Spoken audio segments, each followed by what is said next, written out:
बिस्मिल्लाहिर्रहमानिर्रहीम। ये ईमेल सऊद शेख साहब, औरंगाबाद, महाराष्ट्र। सऊद शेख साहब का सवाल ये है कि क्या पेटीएम सर्विस एजेंट बन सकते हैं और क्या वो ऑथेंटिक है।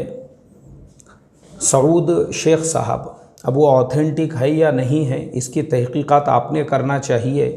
रहा उसका एजेंट बनने का मसला, तो आप बिल्कुल बन सकते हैं, कोई हर्ज नहीं है, क्योंकि उसके ज़रिए से जो पैसों का लेन देन है उसमें सहूलत होती है, आसानी होती है। दुकानों पे अगर लोग उसके मेंबर बन जाते हैं तो जो कस्टमर और जो ग्राहक होते हैं आसानी से वो पैसे उनको पे कर सकते हैं।